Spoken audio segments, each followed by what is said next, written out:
Hello everyone. Our today's topic is the constitutional development of India. Bharat का संवैधानिक विकास। भारत का संवैधानिक विकास दो आधारों पर किया गया।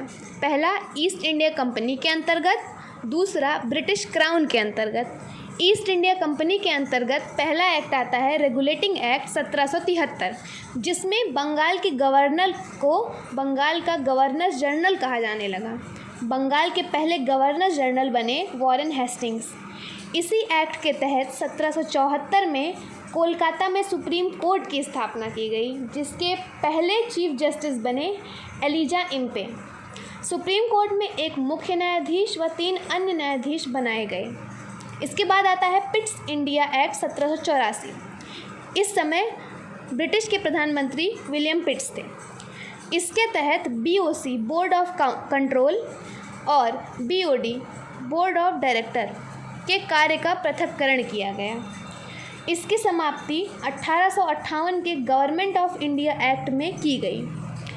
इसके बाद आता है चार्टर एक्ट 1793। इसमें चीन के साथ व्यापार करने के लिए अफीम के व्यापार लाइसेंस के दायरे की गारंटी दी गई है। फिर आता है 1813 का चार्टर एक्ट। इसमें शिक्षा के लिए 1 लाख रुपए खर्च करने की बात की गई।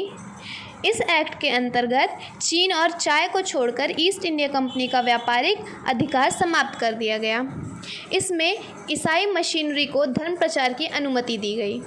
इसके बाद आता है 1833 चार्टर एक्ट, जिसमें विलियम बेंटिक भारत के पहले गवर्नर जनरल बने।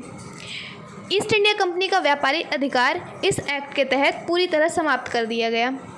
विधि आयोग की स्थापना की गई। दास प्रथा का अंत भी इसी एक्ट में किया गया। फिर आता है 1853 चार्टर एक्ट। यह ईस्ट इंडिया कंपनी का आखिरी चार्टर एक्ट था, जिसके अंतर्गत सिविल सेवा की खुली प्रतियोगिता शुरू हुई। इसके बाद 1857 क्रांति के बाद ईस्ट इंडिया कंपनी का शासन समाप्त हो गया। फिर आता है ब्रिटिश क्राउन के अंतर्गत भारत का संवैधानिक विकास।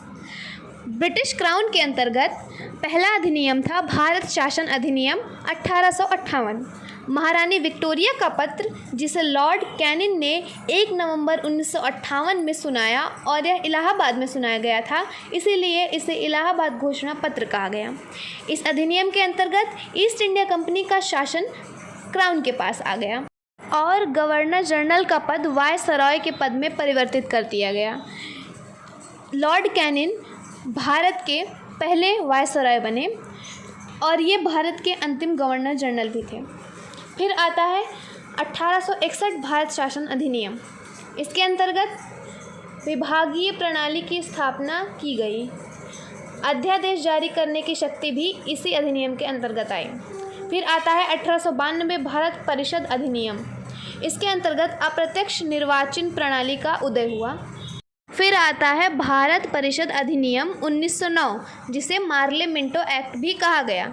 इस एक्ट के अंतर्गत सांप्रदायिक निर्वाचन प्रणाली शुरू हुई। कार्यकारिणी में शामिल पहले भारतीय बने सत्येंद्र सिन्हा। फिर आता है भारत शासन अधिनियम 1919, जिसे मॉन्टेग्यू चेम्सफोर्ड एक्ट भी कहा गया। इस एक्ट के दौरान प्रांतों में द्वैध शासन आरंभ हुआ। इस समय कुल 11 ब्रिटिश प्रांत थे। लोक सेवा आयोग का गठन भी इसी अधिनियम के अंतर्गत हुआ। भारत शासन अधिनियम 1935। इसका हमारे संविधान पर सर्वाधिक प्रभाव पड़ा। इसे मिनी कॉन्स्टिट्यूशन भी कहते हैं। प्रांतों में द्वैध शासन का अंत कर केंद्र में द्वैध शासन लगाया गया। अवशिष्ट शक्ति केंद्र को दे दी गई। यह एक्ट प्रस्तावना विहीन एक्ट था। आरबीआई की स्थापना भी इसी समय 1934 एक्ट के तहत 1 अप्रैल 1935 में की गई, जिसमें आरबीआई के first governor sir Osborne Smith बनाए गए। फिर आता है भारतीय स्वतंत्रता अधिनियम 1947। 20 फरवरी 1947 को ब्रिटिश प्रधानमंत्री क्लीमेंट एटली ने घोषणा की कि 30 जून 1947 को भारत में ब्रिटिश शासन समाप्त हो जाएगा। इसके बाद सत्ता भारतीयों के हाथ में सौंप दी जाएगी। इस घोषणा पर मुस्लिम लीग ने आंदोलन किया और भारत के विभाजन की बात कही। 3 जून 1947 को वायसराय लॉर्ड माउंटबेटन ने विभाजन योजना पेश की, जिसे माउंटबेटन योजना कहा गया। इसे कांग्रेसी और मुस्लिम लीग ने स्वीकार किया। इस एक्ट ने भारत में ब्रिटिश राज्य समाप्त कर 15 अगस्त 1947 को भारत स्वतंत्र और संप्रभु राष्ट्र घोषित कर दिया। आगे भारत का संविधान कैसे बना, ये हम अगले वीडियो में जानेंगे। तब तक के लिए प्लीज़ वीडियो अगर आपको अच्छा लगा हो तो लाइक करिएगा, शेयर करिएगा और ऐसे ही इंटरेस्टिंग और डिटेल्ड इन्फॉर्मेशंस के लिए हमारे चैनल को सब्सक्राइब ज़रूर करिएगा। Thank you.